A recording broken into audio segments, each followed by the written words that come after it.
মেটিয়ারভোজ বিধানসভা কেন্দ্রের অন্তর্গত 7 নম্বর ওয়ার্ডে প্রায় 700টি বাড়ি জলমগ্ন। পরিবারগুলির পাশে এসে দাঁড়ালো অল বেঙ্গল আহলে বায়াত ফাউন্ডেশন। প্রতিটি বাড়ি বাড়ি গিয়ে খাদ্য সামগ্রী পৌঁছে দেওয়া হয় এই সংস্থার মাধ্যমে। উপস্থিত ছিলেন অল বেঙ্গল আহলে বায়াত ফাউন্ডেশনের কর্ণধার জাকির হোসেন সর্দার।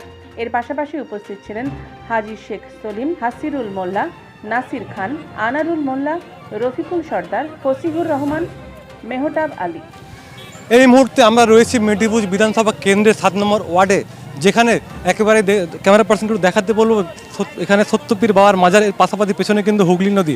এই হুগলি নদীর বাঁধ ভেঙে গিয়ে অসংখ্য মানুষ, প্রায় 300 থেকে 400 গ্রামে বাড়ি কিন্তু একেবারে জলমগ্ন হয়ে গেছিলো। সেই জায়গায় দাঁড়িয়ে আজকের কিন্তু এখানে ঠিক কিছুক্ষণ ঘন্টা খানেকের মধ্যে কিন্তু অল বেঙ্গল আহলে বায়াত ফাউন্ডেশনের পক্ষ থেকে এখানে কিন্তু শুকনো খাবার, ফুড এবং জামা কাপড়ের বস্ত্র বিতরণ করা হয়েছে। এর পাশাপাশি সংগঠনের সেক্রেটারি জাকির হোসেন সাহেবের সঙ্গে কথা বলে নেব। জাকির দা, আজকের যে উদ্যোগটা নিলেন, কি বলবেন এ প্রসঙ্গে? বলাবলি বলতে আমাদের আহলে বায়াত ফাউন্ডেশনের পক্ষ থেকে আমরা একটা উদ্যোগী হয়েছি। অল্প সময়ের মধ্যে থেকে এইগুলো পরিকল্পনা নেওয়া হচ্ছে, যেহেতু ফটক সংলগ্ন এখানে 7 নম্বর ওয়ার্ডের মধ্যে, যেখানে প্রায় 1000 থেকে 1200 লোক হবে না, ওদের 1000 থেকে 1200 ফ্যামিলি এখানে থাকে। তাদের মধ্যে থেকে তা ব্যাপক হারে একটা ক্ষয়ক্ষতির জায়গায় নদীর বাঁধ ভেঙে গেছে, প্রায় 35 থেকে 40 ফুট এখানে ভেঙে গেছে। তার জন্য প্রতিদিন লাগাতার জল ঢুকছে, 1 হেঁটু করে জল ফটক মাজারের সামনে প্রতিদিন দুপুরের টাইমে যখন বান আসে সেই সময় থেকে জলে ভরে যায়। ঠিক আছে, আমরা এটা চাইবো যে আমরা যতটুকু আমাদের সংস্থা থেকে আহলে বায়াত ফাউন্ডেশনের পক্ষ থেকে যতটুকু পাচ্ছি আমরা সাহায্য করছি। আমরা সরকারকে আবেদন করব তাতে যদি প্রত্যেকে এখানে সাহায্যের হাত বেড়ে দিক। এখানে এমএলএ আছে, কাউন্সিলর আছে, তারা এখানে কাজ করছে। কতজনকে আপনারা খাবার বা সব কিছু দিলেন? আজকের আমরা যতটুকু পেরেছি গরিবানা মতে 500-700 লোকের এরকম একটা খাবারের একটা ব্যবস্থা আমরা করেছি। শুকনো খাবার, বেশি কিছু করতে তো পারি না। হ্যাঁ, এই করোনা ভাইরাসের একটা সমস্যা, লকডাউনের একটা সমস্যা, সবের আর্থিক কন্ডিশনও ভালো না। তার উপর থেকে দাঁড়িয়ে থেকে আমরা যতটুকু পাচ্ছি মানুষের পাশে দাঁড়াবার চেষ্টা করছি। বিগত পরে আমরা চেষ্টা করব ফের এসে পাশে দাঁড়াতে পারি। হ্যাঁ, আমরা যেমন সুন্দরবন, ধামাখালি অঞ্চলে সেখানেও কিছু মাল আমরা ত্রাণ পাঠাবার ব্যবস্থা করেছি, পরবর্তীতেও পাঠাবার ব্যবস্থাও করব আমাদের এই সংস্থা থেকে, সেটা আমরা চিন্তাধারা নিচ্ছি।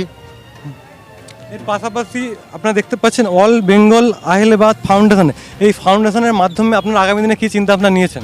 আগামী দিনে আমাদের চিন্তাভাবনা আছে, আমাদের এটা মুসলিম সংস্থা করা হচ্ছে, সেটা কিনা আমরা চিন্তাধারা আছে গরিবের পাশে আমরা যতটুকু কাজে লাগতে পারি।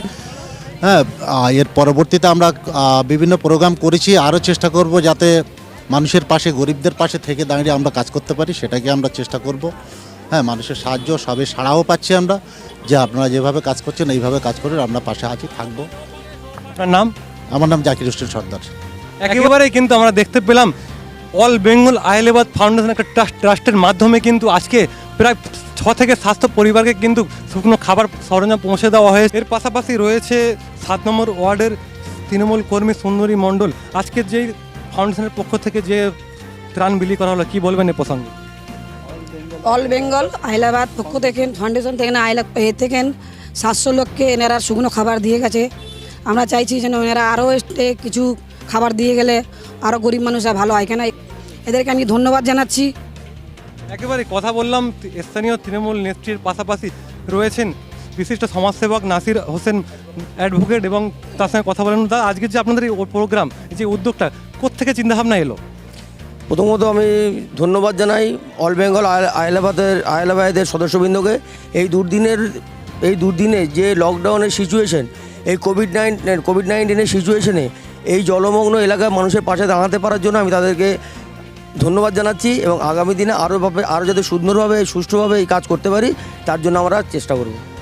একেবারে কথা বলে নিলাম বিশিষ্ট সমাজসেবক নাসিরদার সঙ্গে, এবং পাশাপাশি সুন্দরিতার পাশাপাশি অল বেঙ্গল আহলে বায়াত ফাউন্ডেশনের সেক্রেটারি জাকির হোসেন সাহেবের সঙ্গে সাফ জানালেন যে আমরা কিন্তু আগামী দিনে অনেক পরিকল্পনা নিয়েছি এবং আজকে যেটুকু করেছি সামর্থ্য অনুযায়ী করেছি। এর পাশাপাশি কিন্তু অনেক চিন্তাভাবনা আছে, এবং একেবারে বললেন যে এলাকার বিধায়ক হাজী আব্দুল খোলেক মোল্লা অনেক তৎপরতা দেখিয়েছে, অনেক সহায়তা করেছেন। পাশাপাশি দোরাব মোল্লারও নাম বললেন। এর পাশাপাশি অসংখ্য মানুষ কিন্তু এখানে সাড়া দিয়েছেন এই আহলে বায়াত ফাউন্ডেশনের পক্ষ যে কাজ করেন, সবাই কিন্তু খুশি। আপনারা দেখছেন বাংলা নিউজ 11, দেখতে থাকুন, সঙ্গে থাকুন।